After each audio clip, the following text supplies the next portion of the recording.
Hello friends, welcome to the new episode of my channel. আমি অরিত্র। এখন আমরা কথা বলবো যে জেলার 2 এর অ্যানাউন্সমেন্ট ভিডিও নিয়ে, যেটা কালকে রিলিজ করে গেছে। আমি কালকেই দেখে নিয়েছিলাম, হিন্দিতেও দেখেছিলাম, তামিলেও দেখেছিলাম, মাল্টিপল টাইম দেখেছিলাম। বাট কালকে আমি একটা কাজের মধ্যে ব্যস্ত ছিলাম, তাই জন্য ভিডিও করতে পারিনি। তো ভাই কি লেভেলের অ্যানাউন্সমেন্ট টিজার হয়েছে। 4 মিনিটের অ্যানাউন্সমেন্ট টিজার, কিন্তু 4 মিনিট একটা প্রপার পুরো সিন, অনেকটা বড়, তার মধ্যে কমেডি আছে, অ্যাকশন আছে, কত কিছু আছে। বাট তা সত্ত্বেও আপনি পুরো হুক হয়ে থাকেন।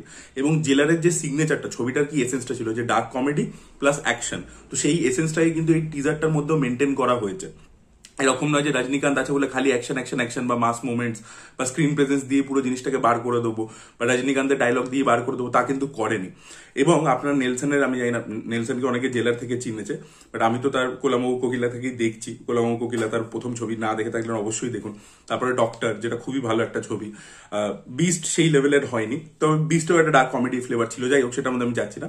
এবার আপনারা যদি দেখেন, এই প্রতিটা ছবিরই যে অ্যানাউন্সমেন্ট ভিডিও এসেছে, মানে ডক্টরেরও যে অ্যানাউন্সমেন্ট ভিডিও এসেছিল বা বিস্টেরও, তো ওখানে অনিরুদ্ধ আর নেলসন কিন্তু নিজেরা থাকে, যারা চিরকালই মানে নেলসন করে এসছে যে অনিরুদ্ধকে রাখে। অনিরুদ্ধের সাথে ওর বন্ধুত্ব আছে, এবং অনিরুদ্ধ কিন্তু ওর প্রথম ছবিটা পেতে কিন্তু ওকে খুব সাহায্য করেছিল। এটা আপনাদেরকে পার্সোনালি বলে রাখি, এটা একটা ইনফরমেশন। মানে ওর একটা ছবি 2012-তে অ্যানাউন্স হয়েছিল, সেটা বন্ধ হয়ে গেছিল। STR কে নিয়ে অ্যানাউন্স হয়েছিল নেলসনের, আর পরে নয়নতারাকে অনিরুদ্ধই আর কি নেলসনকে রেকমেন্ড করে। এনিওয়ে, তো ওই জন্য রাখে। এবং ওরা দুজন যেভাবে হিউমারটা করছে, এই পার্টিকুলার টিজারটার কথা যদি বলি, ওদের দুজনের মধ্যে যে কেমিস্ট্রি, ওরা তো নিজেরাও বন্ধু রিয়েল লাইফে, তো সেটা কিন্তু পরিষ্কার স্ক্রিনে বোঝা যাচ্ছে। ওরা খিল্লি করছে যে আমরা চেন্নাই থেকে গোয়া এসেছি, এখানে ডিসকাশন করবো। অনিরুদ্ধ আর কি বলছে যে পরে তোমাকে এখন টাইম আছে, হ্যান ত্যান। এইভাবে যে ওদের মধ্যে যে কেমিস্ট্রিটা, সেটা এতটা ফানি, সেটা দেখতে ব্যাপক লাগছে। এবং পরবর্তীতে রজনীকান্তের যখন এন্ট্রি হচ্ছে, তারপরে ওরা যেভাবে রিয়াক্ট করছে, ওই বমটা ব্লাস্ট করার পরবর্তীতে ওরা যেভাবে তাকাচ্ছে, সেই জায়গাগুলোতে নেলসন আর অনিরুদ্ধ কিন্তু পুরো ফাটিয়ে দিয়েছে। সিরিয়াসলি বলছি, ওরা কিন্তু এই কমেডি কোয়েশ্চেনটাকে পুরো through out the teaser maintain করে রেখেছে। তো ওইটা দারুণ লেগেছে। এবার অ্যাকশনটাকে, মানে যেভাবে জেলার অ্যাকশনটা ছিল, যে রজনীকান্ত কিন্তু নিজের হাতে যে অ্যাকশন করছে, এটা আমরা দেখতে পাই না। জেলার ছবিটা যদি আপনারা দেখেন আবারও চালিয়ে, রজনীকান্ত কিন্তু নিজের হাতে অ্যাকশন করে খুব সামান্য, ঠিক আছে। বেশিরভাগটা হচ্ছে সোয়াগ দিয়ে পুল অফ করে দেয়, এবং বেশিরভাগটা হচ্ছে যে ও বসে আছে। ইন্টারভেল সিকোয়েন্সটা আপনাদের নিশ্চয়ই মনে আছে, যে ও বসে আছে আর স্নাইপার দিয়ে মেরে মেরে সবাইকে মেরে দিচ্ছে। তো সেই যে ব্যাপারটা, সেই যে মজাটা ছিল, যে আমরা অ্যাকশনটা ভিজুয়ালি দেখতে পাচ্ছি না, তো সেটা কিন্তু এখানেও হচ্ছে, যে অনেকগুলো লোক এসে পড়ছে, তাদেরকে কেউ পিছন থেকে অ্যাক্স ছুড়ে মারছে, গুলি করে মারছে। তারপরে আমরা দেখতে পাচ্ছি রজনীকান্তের ইন্ট্রো হচ্ছে, অর্ধেক গ্লাসটা ভাঙা রয়েছে, ওর মুখটা দেখা যাচ্ছে না। এবং রজনীকান্তকে আমরা, মানে 4 মিনিটের টিজার, বাট সেখানে ম্যাক্সিমাম টাইম কিন্তু আমরা দেখতেই পাই না ওকে। যে ব্লাডি ইমেজেসে দেখতে পাচ্ছি ঢুকছে, সেখানেও ফেস রিভিল হয় না। তারপরে নেলসনদের সামনে গিয়ে দাঁড়ায়, তারপরে বাইরে যায়, বাইরে গিয়ে যখন বন্দুকটা আর ওই তরোয়ালটা ফেলে দুদিকে, তখন আমরা দেখতে পাই না। লাস্টে যখন 3টে ঢুকলো, 3টে গাড়ি ঢুকলো, ওর দিকে মেশিন গান করলো, ওর চশমাটা খুললো ওই স্টাইলে, যেটা ওর সিগনেচার স্টাইল ছিল, এবং তারপরে 3টে রকেট এসে পড়লো, তো ওটা ব্লাস্ট হয়ে গেলো। তারপরে আমরা রজনীকান্তকে দেখতে পেলো, এবং সেখানে আর কি পয়সা উসুল হয়ে গেছে। এবং তার সাথে অনিরুদ্ধের BGM তো দারুণভাবে একটা সার্ভিস করছে। এবং রজনীকান্ত প্রথম যখন জেলার বেরিয়েছিল এবং সাকসেস মিট হয়েছিল, সেখানে সে বলেছিল যে ছবিটার কিন্তু একটা বিশাল বড় ক্রেডিট, সাকসেসের ক্রেডিট কিন্তু অনিরুদ্ধ কিন্তু BGM দিয়ে, মিউজিক দিয়ে কিন্তু ব্যাপারটাকে অনেকটা এনহ্যান্স করে দিয়েছে। সেটা কিন্তু টিজারটার মধ্যেও হচ্ছে। এবং তাই জন্যই অনিরুদ্ধকে বারবার নেলসন আর কি রাখে, যে তার ছবির সাকসেসের পিছনে কন্ট্রিবিউশন ইকুয়ালি আর কি অনিরুদ্ধেরও। তো যাই হোক, তো ওই জায়গাটা তো রজনীকান্ত লাস্টে তো আর কি একদম সোয়াগ দিয়ে পুরো ফাটিয়ে দিয়েছে আর কি, হেভি লাগছে। তো মানে আমার ব্যাপক লেগেছে, যে অ্যাকশন দেখিও না, মানে সিগনেচারটাকে মেনটেনও করো, সবকিছু করে মানে হেভি লাগছে, যে অ্যাকশনও থাকতে চলেছে। আচ্ছা, আরেকটা জিনিস নোটিস করবেন, যে এবারে কিন্তু গল্পটা গোয়াতে হতে চলেছে, এবারে কিন্তু চেন্নাইতে হবে না।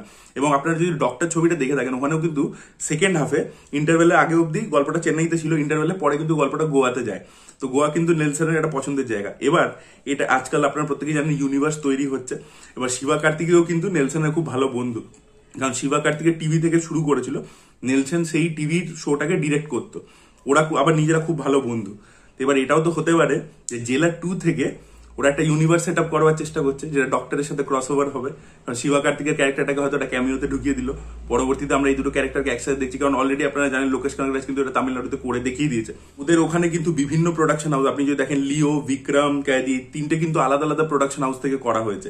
কিন্তু তা সত্ত্বেও কিন্তু ওরা ক্যারেক্টার ওভারল্যাপ করাতে পারছে, ওখানে ডিরেক্টরের ওপরই সবকিছু চলছে। তো সেটা কিন্তু নেলসনও করাতে পারে, বিকজ জেলার কিন্তু 400 কোটি টাকার একটা হিট ছবি, কিন্তু সেটা আরামসে ও করে ফেলতে পারে। তো দেখা যাক সেটা করে কিনা। এবং এবারে আপনারা যদি দেখেন, জেলার 1-এর যে অ্যানাউন্সমেন্ট ভিডিওটা এসেছিল, ওটার একটা অ্যানাউন্সমেন্ট ভিডিও এসেছিল, যেটা হচ্ছে সিনেমারই একটা শর্ট ছিল, যে রজনীকান্ত রেডি হচ্ছে, যখন ছেলে মারা যায়। মানে প্রথমে খবর আছে না যে ছেলেটা মারা গেছে, পরে তো টুইস্ট হিসাবে রিভিল হয় যে ছেলে মরেনি।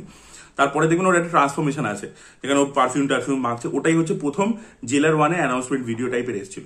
তার যদি আপনি ভিজুয়ালসটা দেখেন, তার আগে বিস্ট বেরিয়েছিল, বিস্ট চলেনি। বিস্টের যে ভিজুয়ালস গুলো সেগুলো কিন্তু ডক্টর বা কোলামাবু কোকিলার মতো দেখতে হচ্ছিল না, কারণ কোলামাবু কোকিলার ডক্টরে আপনি যদি দেখেন যে ফ্রেমগুলোকে যেভাবে নেওয়া ছিল উপরে আর নিচে না, মানে একটা সিনেমাস্কোপ ব্ল্যাক বার ইউজ করেছিল। বিস্টের ক্ষেত্রে কিন্তু পুরো স্ক্রিন জুড়ে হচ্ছিল, এবং যে কোয়ালিটিটা আসছিল সেটা অনেকটা না মানে সিরিয়াল যেরকম হয়, যেটা মানে তখন একটা ক্রিটিসিজমও হয়েছিল যে সান পিকচার্স যে ছবি প্রডিউস করে তার অ্যাস্থেটিক্সটা সিরিয়ালের মতো দেখতে হয়ে যায়। তার আগে ডক্টর এসেছিল, ডক্টরেরটা অনেক বেশি সিনেম্যাটিক দেখতে লাগছিল, সেখানে বিস্টেরটা অনেক বেশি সিরিয়াল ওরিয়েন্টেড দেখতে লাগছিল, সেটা নিয়ে ক্রিটিসিজম হয়েছিল সেই সময় বিস্টের সময়। এবং পরবর্তীতে যখন জেলার আসছিল, যেহেতু বিস্ট ফ্লপ দিয়ে এসেছিল নেলসের, তখন কিন্তু ওটাকে নিয়ে একটা ক্রিটিসিজম হচ্ছিল যে ওটা পুরো স্ক্রিন জুড়ে, সিরিয়াল দেখবেন পুরো স্ক্রিন জুড়ে হয়, উপরে নিচে কোনো ব্ল্যাক বার থাকে না, এবং সেটা পুরো ওই অ্যাস্থেটিক্সটা ওই রকমই লাগছিল। ঠিক আছে, পরবর্তীতে আমরা ছবিটা দেখতে গিয়ে দেখি যে না, তার মধ্যেও সিনেম্যাটিক ব্যাপার আছে।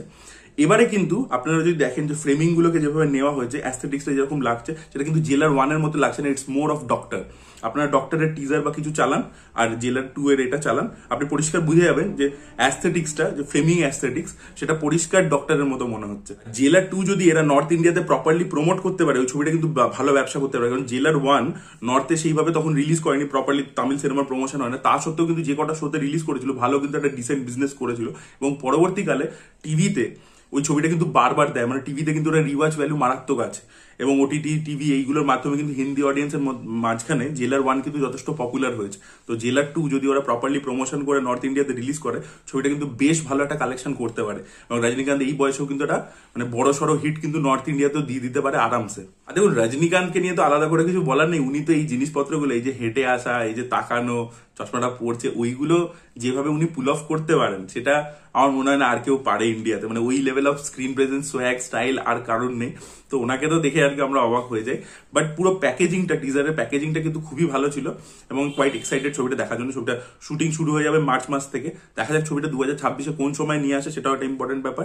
রজনীকান্ত কিন্তু এই বয়সেও ইয়াং ডিরেক্টরসদের সাথে কোলাবোরেট করে ব্যাক টু ব্যাক এমন প্রজেক্ট নিয়ে আসে যেগুলো কিন্তু যথেষ্ট ইন্টারেস্টিং, মানে কুলি আসছে যেটার জন্য প্রত্যেকে ওয়েট করে আছে, ইয়াং অডিয়েন্স সবাই ওয়েট করে আছে। তার পরবর্তীতে জেলার 2 এর অ্যানাউন্সমেন্ট আসার পরবর্তীতে আরো বেশি এক্সাইটমেন্ট বেড়ে গেল এই ছবিটার জন্য। তো এই ছবিগুলো যেগুলো পাইপলাইনে রয়েছে সেগুলো প্রতিটা কিন্তু প্রচন্ড প্রচন্ড ইন্টারেস্টিং। তো আমি তো দেখার জন্য মুখিয়ে আছি, এবং আমার মনে হয় প্রতিটা ছবি বক্স অফিসে প্রচন্ড সাকসেসফুল হবে। আপনাদের কি মতামত, আপনাদের কেমন লেগেছে এই টিজারটা, অবশ্যই কমেন্টে জানাবেন। এই ভিডিওটা ভালো লেগে থাকলে লাইক করুন, শেয়ার করুন, চ্যানেলকে সাবস্ক্রাইব করতে ভুলবেন না। Bye bye.